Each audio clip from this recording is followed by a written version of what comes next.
আমাদের জীবনে গুরুজনেরা, জ্ঞানী মানুষজন সবসময় একটা কথা বলেন, ধৈর্য ধরো। শুধুমাত্র দুটো শব্দ, কিন্তু কতটা বিশাল সেটা বোঝার চেষ্টা করুন। ছোট একটা অস্ত্র হাতে নিন এবং একটা বিশাল পর্বতে নিরন্তর প্রহার করতে থাকুন, ধৈর্য ধরে সেই কাজ করতে থাকুন। এমন একদিন আসবে এই বিশাল পর্বতে আপনি একটা পথ তৈরি করবেন। কোনো ধনুর্ধর যখন নিজের বিদ্যা অর্জন করেন তখন তাকেও ধৈর্য ধরতে হয়, তার নিজেকে সময় দিতে হয়, তবেই সে ধনুর্বিদ্যা শিখতে পারে। সেইভাবে আমাদের জীবনেও ধৈর্য ধরার খুব প্রয়োজন। পরিবারে ধৈর্য রাখতে পারলে তাহলে আস্তে আস্তে দেখবেন প্রেম বৃদ্ধি পাচ্ছে। সমাজে যদি ধৈর্য রাখতে পারেন তাহলে আস্তে আস্তে এই সমাজ আপনাকে সম্মান করবে। যদি নিজের জীবনে ধৈর্য রাখতে পারেন তাহলে নিজে থেকেই আত্মবিশ্বাস বাড়বে, নিজের বিকাশ হবে। জীবনে সবই সম্ভব যদি ধৈর্য রাখতে পারেন। হয়তো আস্তে আস্তে হবে, কিন্তু হবে অবশ্যই। শুধু ধৈর্য রাখুন, কারণ ধৈর্যই সব থেকে বড় পুঁজি। আসুন আর আমার সাথে ভালোবেসে বলুন, রাধা রাধা।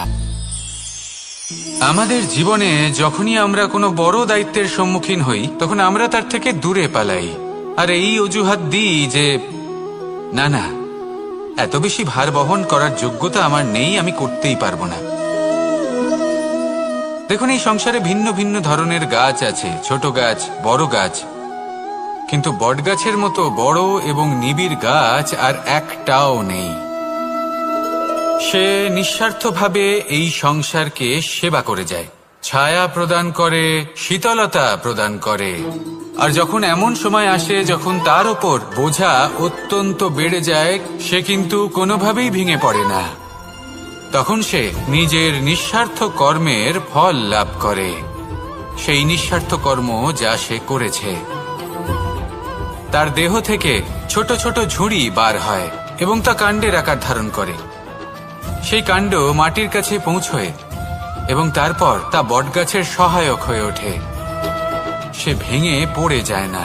এইভাবে আপনিও জীবনে নিঃস্বার্থভাবে সবার সেবা করুন, ভালোবাসুন, সবাইকে সাহায্য করুন।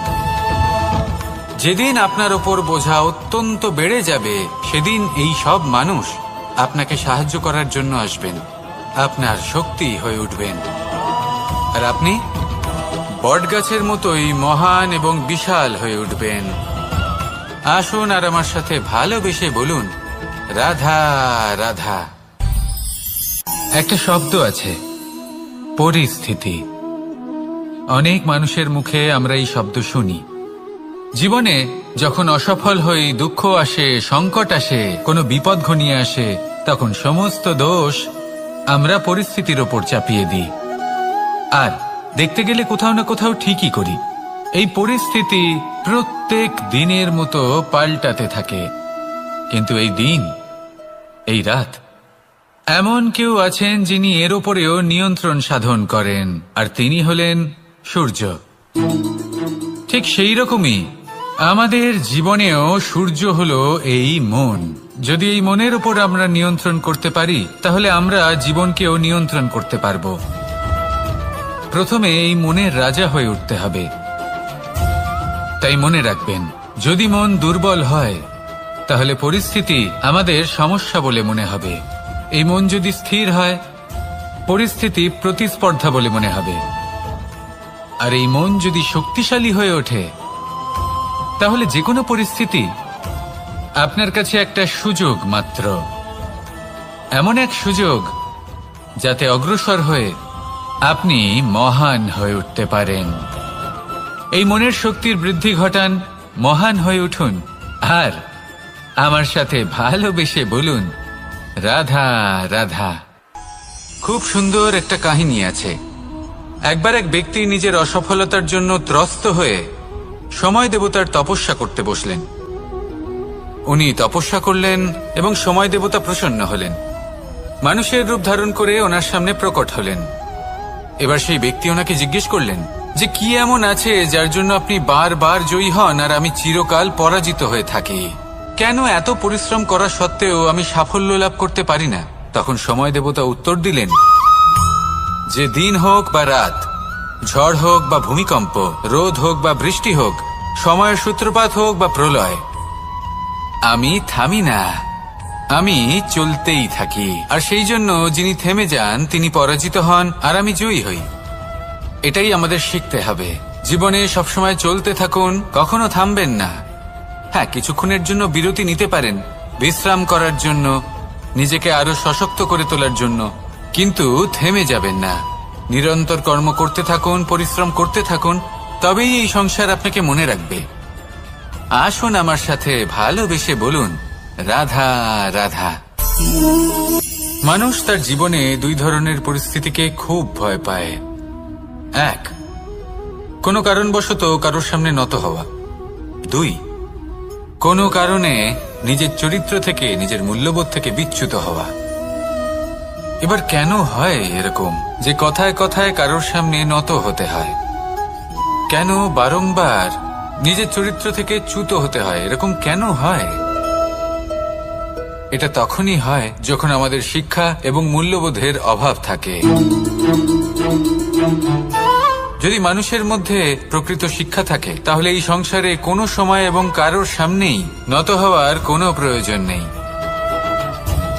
যদি মানুষের মধ্যে মূল্যবোধ থাকে, তাহলে তাকে নিজের মূল্যবোধ বা চরিত্র থেকে বিচ্যুত হতে হয় না, তা সে যাই হয়ে যাক না কেন।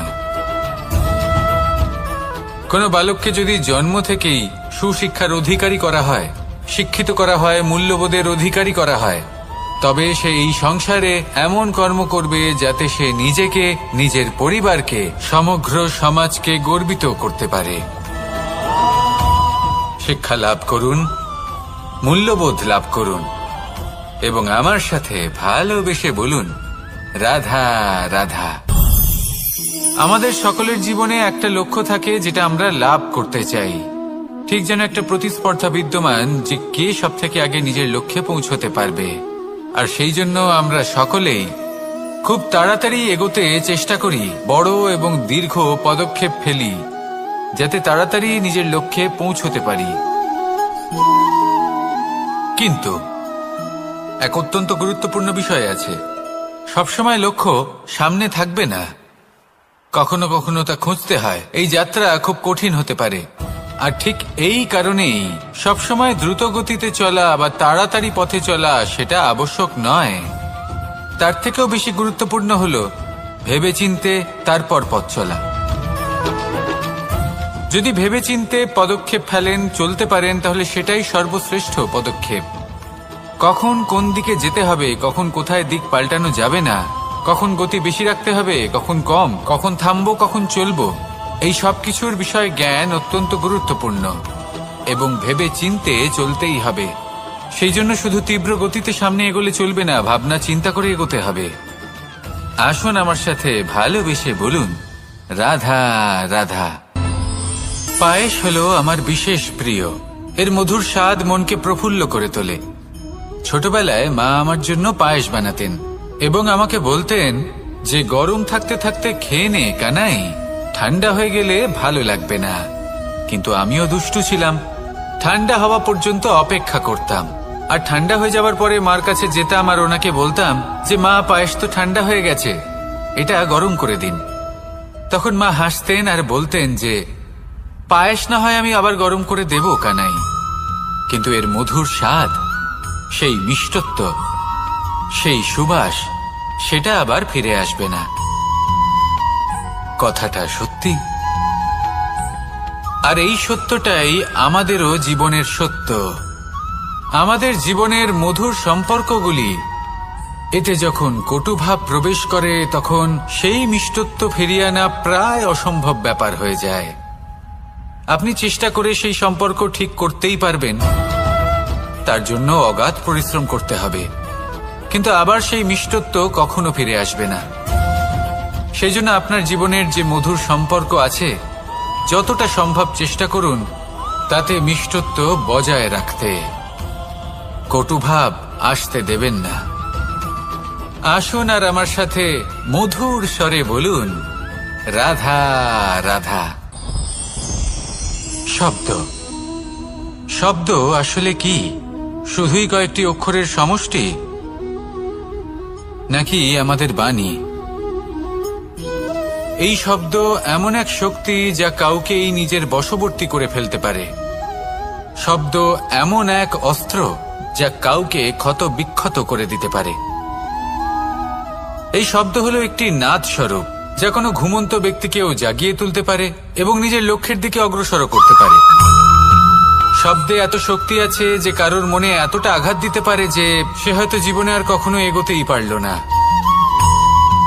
তাহলে এই শব্দের প্রয়োগ খুব ভেবে চিন্তে করবেন। এবং এই শব্দের মতোই হলো নীরবতা। অনেক সময় এই নীরবতা আমাদের সহায়ক হয়ে ওঠে। অনেক সময় এটা আমাদের অনুশোচনাকে অনেক বেশি বাড়িয়ে তুলতে পারে। ভীষ্ম পিতামহ, অঙ্গরাজ কর্ণ যখন দ্রৌপদীর বস্ত্রহরণ হচ্ছিল তখন এনারা নীরব ছিলেন। দুর্যোধনের বিরোধিতা করেননি, ওকে বাধা দেননি।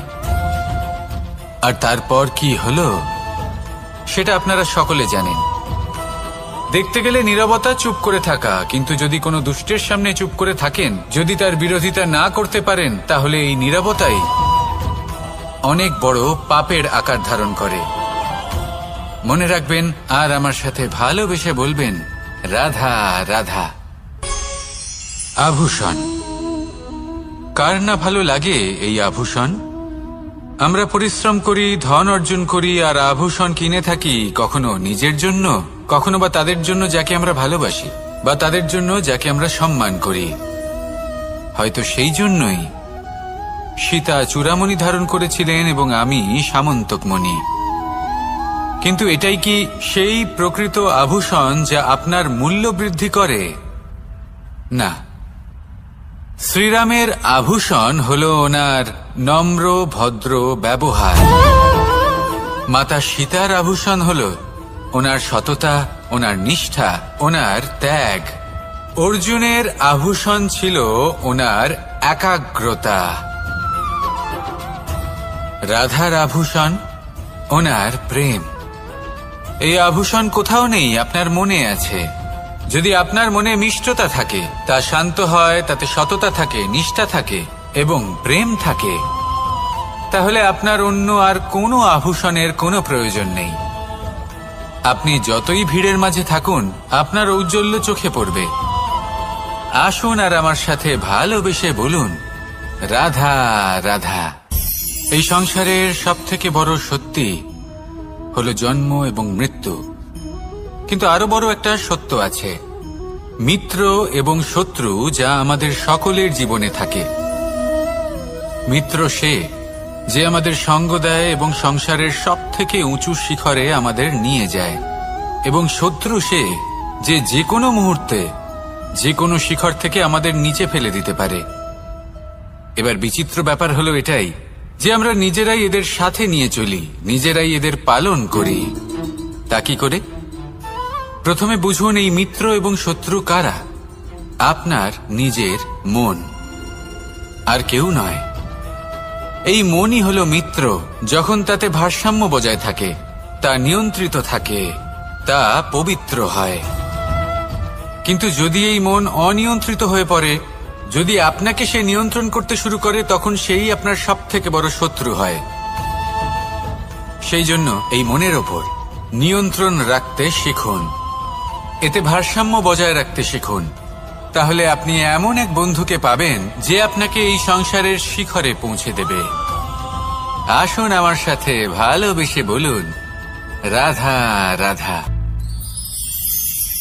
ঈশ্বর আসলে কে? সংসারের বেশিরভাগ মানুষের কাছে ঈশ্বর হলেন এই সংসারের রচয়িতা, পালনকর্তা।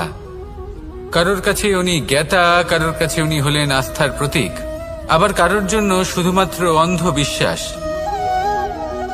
কিন্তু এই ঈশ্বর কি কোনো শরীর, নাকি একটা বোধ, নাকি শুধুই শ্রদ্ধা? ঈশ্বর হলেন তিনি যিনি হলেন আপনার ইষ্ট। সেই জন্যই তো গুরু, মাতা, পিতা এনাদেরও ঈশ্বরই বলা হয়েছে। যাদেরকে আমরা ঈশ্বর বলে মনে করি, যারা আমাদের ইষ্ট, তাঁরা আমাদের একটি পথ দেখান, একটি দিকে চালিত করেন। সেই পথে চলে আপনি শুভ কর্ম করতে পারেন, আর যখন কোনো ব্যক্তি তার ঈশ্বরের আদেশ পালন করেন তখন সে নিজে থেকেই শুভ পথে অগ্রসর হয়ে যান। বেশ কয়েকজন মানুষ ঈশ্বরের ওপর আস্থা রাখেন এবং ভাবেন যে অনুচিত কোনো কাজ করা উচিত নয়, ঈশ্বর দেখছেন। ওনারা ভয় পান যে কোনো অনুচিত কর্ম করলে কে জানে তার পরিণাম কি হবে। এমন অনেক ব্যক্তি রয়েছেন যারা ঈশ্বরকে বিশ্বাস করেন এবং জানেন যে ঈশ্বর তাদেরকে দেখছেন, তাই যে যে শুভ কর্ম ওনারা করেছেন তার ফল তারা অবশ্যই পাবেন। এবার আপনি ভয় পেয়ে ঈশ্বরকে বিশ্বাস করবেন নাকি বিশ্বাসের দ্বারা ঈশ্বরকে বিশ্বাস করবেন, সেই সিদ্ধান্ত আপনারই। কিন্তু হ্যাঁ, যদি আপনার মনে ঈশ্বরের জন্য কোনো স্থান থাকে, যদি আপনার কোনো ইষ্ট থাকেন, যদি আপনি কাউকে ঈশ্বর মনে করেন যার প্রত্যেক আদেশ আপনি পালন করে থাকেন, তাহলে বলি ঈশ্বর কখনো আপনাকে অনুচিত পথে চালিত করবেন না। আসুন আমার সাথে ভালোবেসে বলুন, রাধা রাধা। এই সংসারে ভিন্ন ভিন্ন ধরনের গাছ আছে, অসংখ্য ধরনের প্রজাতি আছে। কিছু গাছ পাতা দিয়ে থাকে, কিছু ফুল, কিছু ফল। কেউ ছায়া প্রদান করে, কেউ শীতলতা প্রদান করে, কেউ নিজেকে খুব কষ্ট দিয়ে এই সংসারের বিকাশে সহায়ক হয়ে ওঠে। কিন্তু এই সবার মধ্যে একটা বিষয় কিন্তু সমান, এরা প্রত্যেকেই পাতা ছাড়া, ফুল ছাড়া, ফল ছাড়া জীবিত থাকতেই পারে, কিন্তু কোনো বৃক্ষই শিকড় ছাড়া বেঁচে থাকতেই পারে না। এটাই হলো রাধার। ঠিক সেইভাবেই আমাদের জীবনে শক্তি হোক, ধন হোক বা সাফল্য হোক, আমাদের বা আমাদের পরিবারের প্রসন্নতাই হোক, এই সব কিছুর আধার হলো, সবকিছুর মূল হলো পরিশ্রম। তাই জীবনে চিরকাল পরিশ্রম করতে থাকুন। যদি আপনি জীবনে মহান হবার পথে অগ্রসর হতে চান, তাহলে পরিশ্রম করুন। এই পরিশ্রম দ্বারাই নিজের পরিবারকে প্রসন্ন করুন, নিজের বন্ধুদের প্রসন্ন করুন, এই সমাজকে গর্বিত করুন।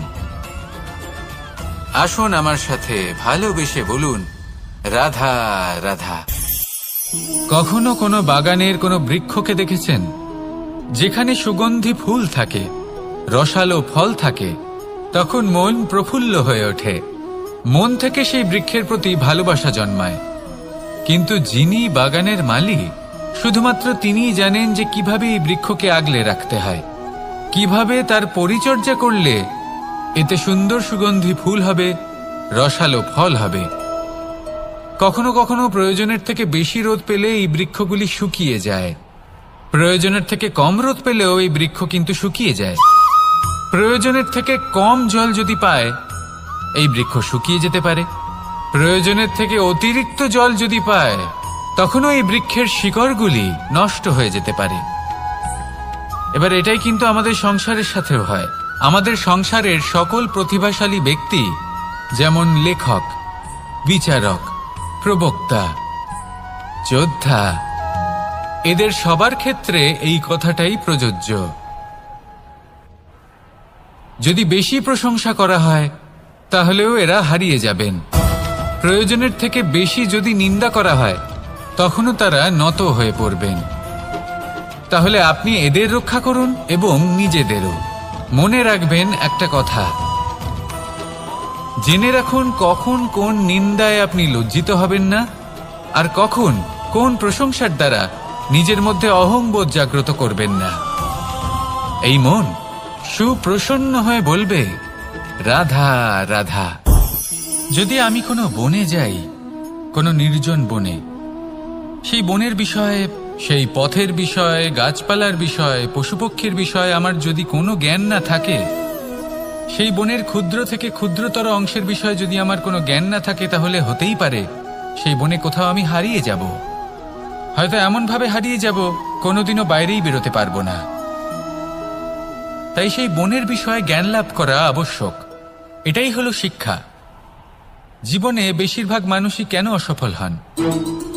ওনারা একটা লক্ষ্য স্থির করেন, কিন্তু সেই পথের বিষয়ে তারা পর্যাপ্ত জ্ঞান অর্জন করেন না। সেই পথে কি বিপদ আসতে পারে প্রত্যেকটা পৃষ্ঠার জ্ঞান তাদের নেই, আর সেই জন্যই তারা অসফল হন।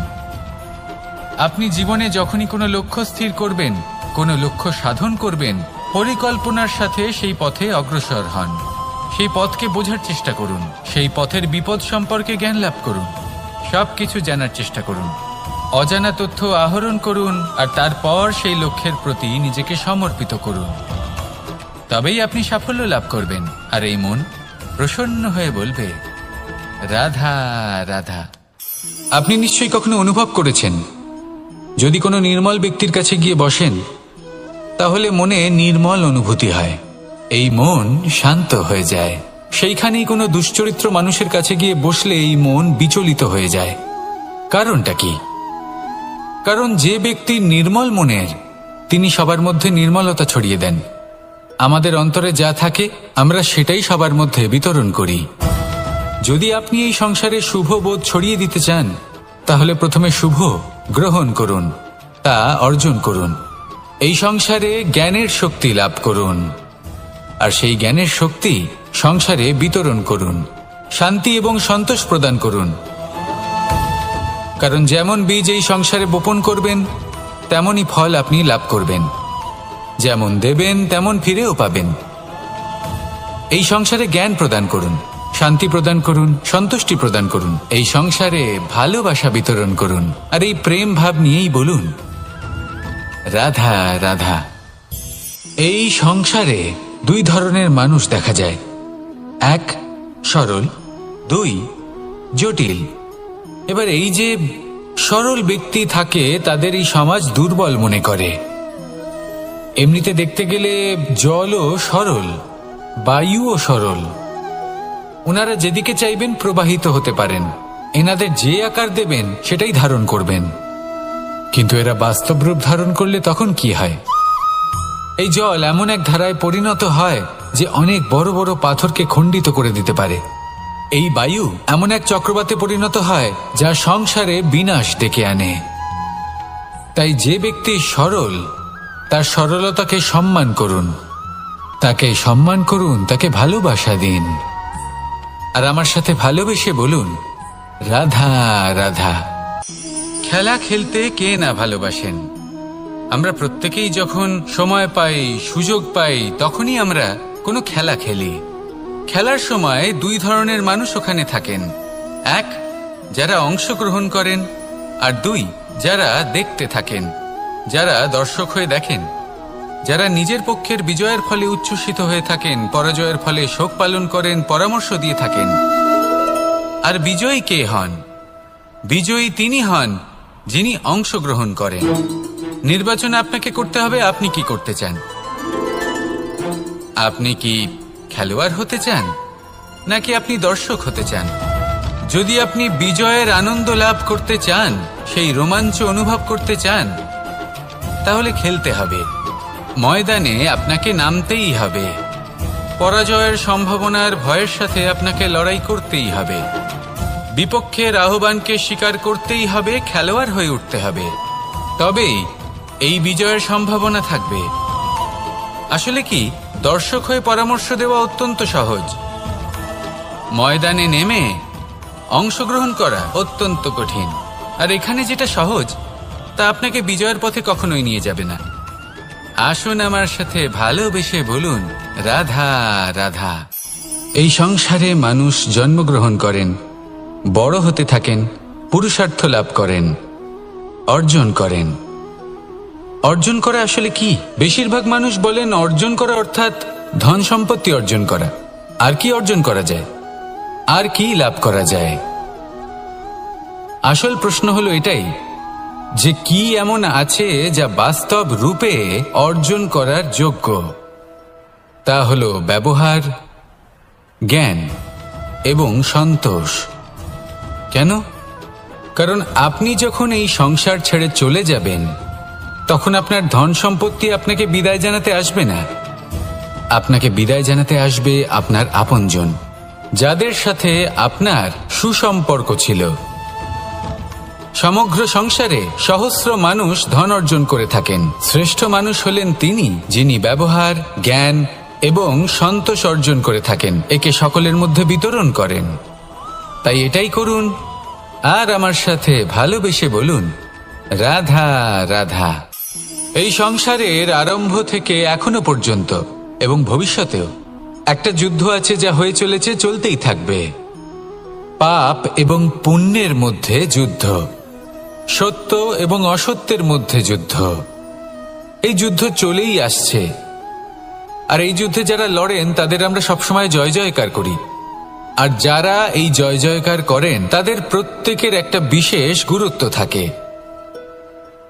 যখনই কোনো যোদ্ধা যুদ্ধক্ষেত্রে ক্লান্ত হয়ে পড়ে, শক্তিহীন হয়ে পড়ে, তখন এরা জয় জয়কার করে, শঙ্খ বাজাতে থাকে, সেই যোদ্ধাকে অনুপ্রেরিত করে, শক্তি এবং সাহসে ভরিয়ে তোলে। আর তখন সেই যোদ্ধা সেই যুদ্ধকে এগিয়ে নিয়ে যেতে পারে। যখন শ্রীরাম লঙ্কা যাত্রা করার জন্য সেতু তৈরি করছিলেন, তখন একটা ছোট্ট মিষ্টি কাঠবিড়ালি নিজের মুখে মাটির টুকরো বয়ে নিয়ে গিয়ে তার সাধ্যমতো তাকে সাহায্য করছিল। শ্রীরাম দেখলেন এবং বললেন যে ও তো সবার মনোবল বৃদ্ধি করছে, সবাইকে প্রেরিত করছে। ও বলল যে আমি এত ছোট হয়েও যদি এই কাজ করতে পারি, তাহলে আপনারা সবাই কেন পারবেন না? এটাই হলো সেই সকলের মাহাত্ম্য, যারা জয় জয়কার করেন, অনুপ্রেরিত করেন, সাহস যোগান। ওনারা সেই ব্যক্তি যারা একজন যোদ্ধার মধ্যে যুদ্ধকে জয় করার শক্তি প্রদান করেন। আসুন আমার সাথে ভালোবেসে বলুন, রাধা রাধা। সংসারে আমাদের জীবনে যখন কোনো সুখ বা দুঃখ আসে, তার জন্য আমরা কাউকে না কাউকে অবশ্যই দায়ী করে থাকি, তাই না? এই ব্যক্তি আমাদের সাথে এরকম কাজ করেছেন, তাই আমার সাথে এমন হলো। ওই ব্যক্তি যদি এমনটা না করতেন, তাহলে আজ আমি ওই স্থানে পৌঁছতে পারতাম। সবই আপনার দৃষ্টিভঙ্গির ওপর নির্ভরশীল, আর যদি আপনার দৃষ্টিভঙ্গি এমন হয়, তাহলে তা অনুচিত।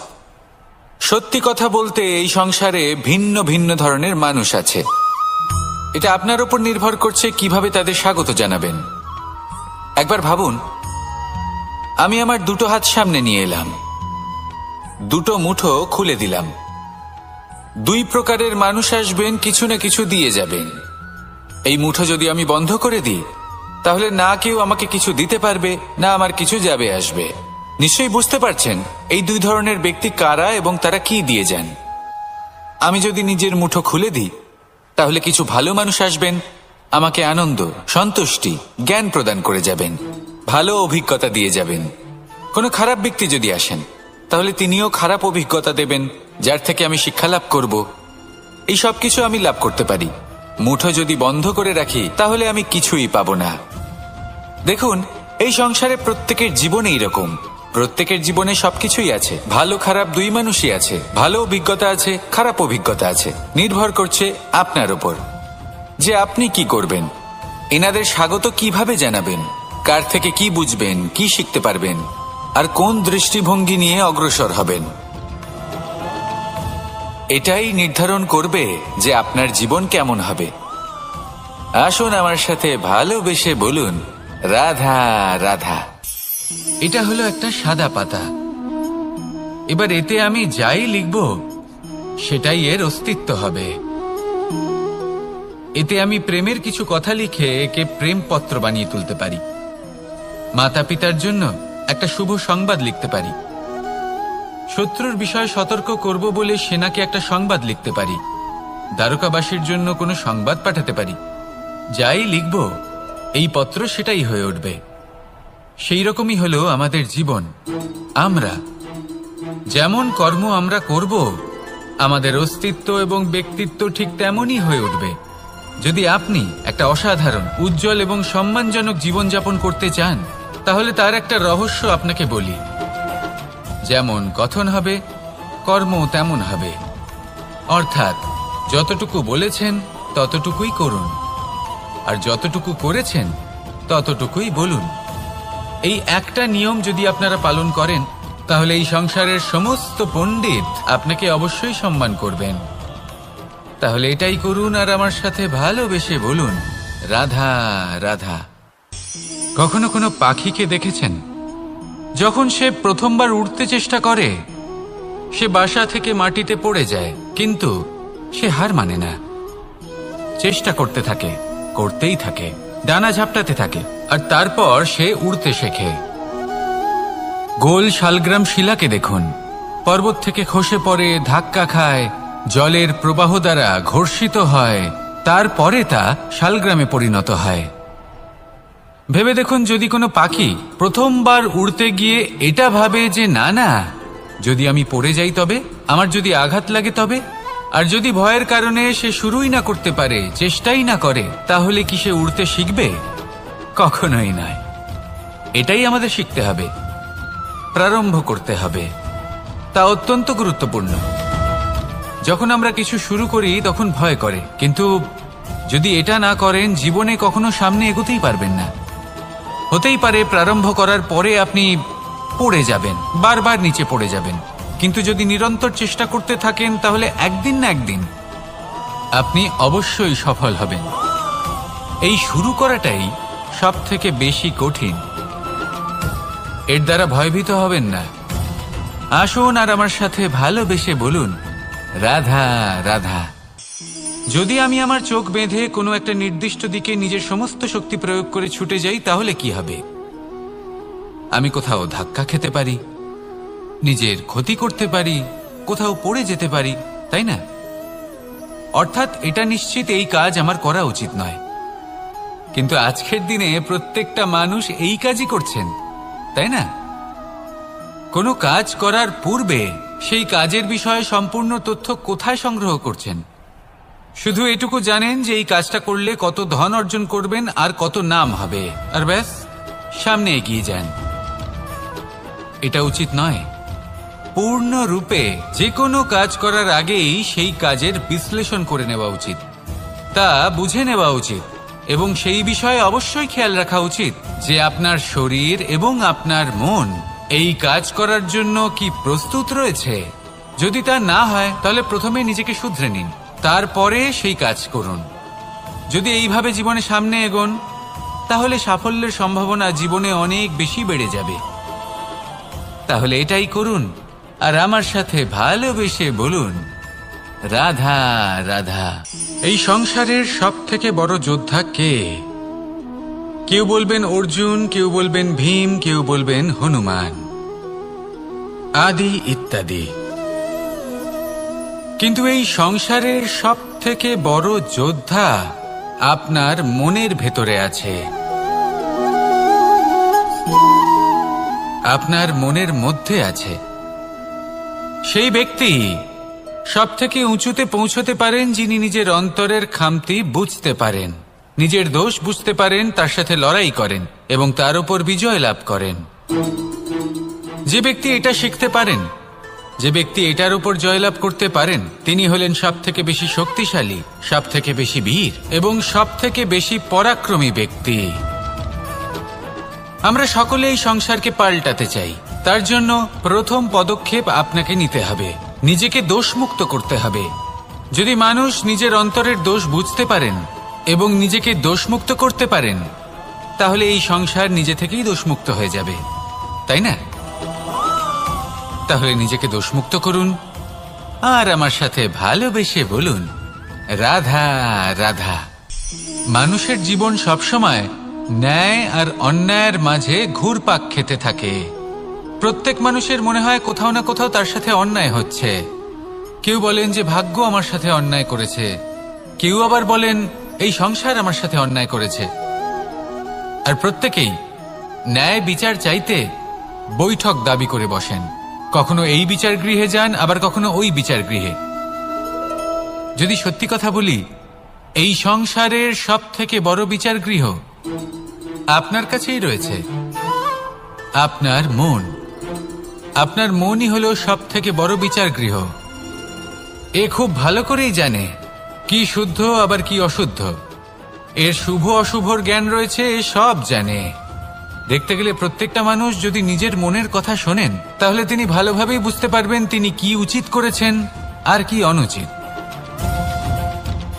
দিনে একবার রাত্রের নিদ্রায় যাওয়ার পূর্বে নিজের সাথে বসুন, চোখ বন্ধ করুন আর বিচার করুন আজ আপনি কি উচিত করেছেন আর কি অনুচিত। আপনার মন সঠিক বিচার তখনই করে দেবে। আসুন আমার সাথে ভালোবেসে বলুন, রাধা রাধা। আপনি কখনো কোনো পাথরের বুক চিরে বয়ে চলা কোনো নদী দেখেছেন? পাথর নদীর সামনে নত হয়ে যায়, তাকে বাধা দিতে চেষ্টা করে কিন্তু কখনো বাধা দিতে পারে না।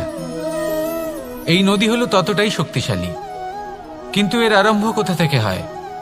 দূরে কোথাও কোনো পর্বতের চূড়াতে এক বিন্দু জল ঝরে পড়ে আর তার সাথে হিম গলিয়ে দেয়। তারপর জলের শক্তি বৃদ্ধি পায়, তারপর অনেক বিপদের সম্মুখীন হয় আর অনেক ধরনের বাধা সে অতিক্রম করে। তার শক্তির এতটাই বৃদ্ধি হয় যে তাকে বাধা দেওয়া একেবারেই অসম্ভব ব্যাপার হয়ে যায়। দেখুন, নদী তো মহান বটেই, কিন্তু তাকে মহান করে তুলেছে কে? সেই সকল বিপদ যার থেকে ও কখনো পালায়নি। সেইভাবেই আমাদেরও বিপদ থেকে পালিয়ে গেলে হবে না, তার সম্মুখীন হতে হবে সাহসের সাথে, পূর্ণ শক্তি প্রয়োগ করে। তবেই আমরা শিখতে পারবো, তবেই আমরা সামনে এগোতে পারবো। যদি আপনি জীবনে কুন্দন হয়ে উঠতে চান, তাহলে জ্বলন সহ্য করতেই হবে। আসুন আমার সাথে ভালোবেসে বলুন, রাধা রাধা। এ হলো গোলাপ ফুল। একে আমরা সকলেই চিনি। সমগ্র সংসার ভালোবাসে এই পুষ্পকে। এই ফুল দেখতেও সুন্দর। সবথেকে বেশি গুরুত্বপূর্ণ কথা হলো এর সুগন্ধ, যা দূর দূরান্ত থেকে ব্যক্তিদেরকে আকৃষ্ট করে। এই সুন্দর পুষ্প একটু মন দিয়ে দেখলেই দেখা যায় এর নিচে কাঁটা রয়েছে। এই সংসার বলে, এ প্রকৃতির কেমন রচনা, এত কোমল পুষ্প, এটা কি তীক্ষ্ণ কাঁটা সহ প্রস্ফুটিত হয়? এটাই হলো জীবনের সত্য। আমাদের অন্তরের সদ্গুণ, সেগুলিও এই ফুলের মতোই সুন্দর। সংসার এর সৌন্দর্য দেখতে পায়, এর সুগন্ধ চতুর্দিকে ছড়িয়ে পড়ে। কিন্তু এই সদ্গুণ জাগ্রত করে তোলার জন্য কঠোর পরিশ্রম করতে হয়, প্রতিনিয়ত চেষ্টা করে যেতে হয়। তাই জন্য যদি আপনি জানেন আপনার পথ উচিত কিন্তু তা কাঁটায় পরিপূর্ণ, তাহলে থামবেন না, চলতে থাকুন। একবার যদি অন্তরের সদ্গুণ জাগ্রত হয়, তাহলে এই সংসার এই সৌন্দর্য দেখবে আর সুগন্ধে আকর্ষিত হয়ে আপনার কাছে আসবে। এই মন, এই জীবন প্রসন্ন হয়ে বলবে, রাধা রাধা। মোহনের বাঁশির এই সুর, এই সঙ্গীত কার না পছন্দ হয়? সবারই খুব ভালো লাগে। এবার এই সুর আসে কোথা থেকে? কেউ বলবেন কৃষ্ণের হৃদয় থেকে। সত্য কথা, এই সুর হৃদয় থেকে নির্গত হয় এবং প্রকট হয় এই বাঁশি থেকে। এই বাঁশিটাকে দেখুন, এই ছিদ্রগুলি দেখুন, প্রত্যেকটা সুর থেকে নিজস্ব একটা স্বর নির্গত হয়। এবার যে ব্যক্তি এই সমস্ত সুর এবং স্বর বুঝতে পারেন, এতে নিপুণ, তিনি এই বাঁশির দ্বারা যে সুর নির্গত করবেন তা তো মধুর অবশ্যই হবে। এবার জীবনের সাথেও কিছুটা এরকমই ঘটে। জীবনের কিছু নীতি থাকে, অর্থ, কুটুম্ব এবং আধ্যাত্মিক। যদি জীবনের প্রত্যেকটা মুহূর্ত সুখময় হয় এরকম আপনি চান, তাহলে এই তিনটি নীতিতে আপনাকে নিপুণ হতে হবে। কোনো একটি বিশেষ নীতির প্রতি যদি আপনি বেশি ঝুঁকে পড়েন, তাহলে বাকি দুই নীতি থেকে যা সুখ লাভ করা সম্ভব তা পারবেন না। ধন অর্জন করতে হবে পরিবারের জন্য, পরিবারের সুখ মনের শান্তির জন্য, মনে শান্তির প্রয়োজন মনের শুদ্ধতার জন্য।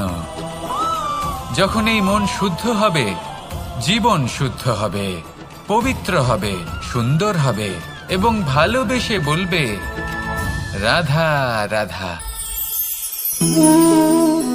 জল, এ হলো জীবনের আধার, পঞ্চতত্ত্বের মধ্যে একটি, আর অত্যন্ত বিশেষ। এর থেকে অনেক বড় শিক্ষা পাওয়া যায়। এই জল, গন্তব্যের বিষয়ে এর স্পষ্ট ধারণা আছে। ও জানে ওর লক্ষ্য কি, আর প্রয়াস করে ততদূর সে পৌঁছেও যায়। এটি পর্বত থেকে বয়ে নিচে নেমে আসে।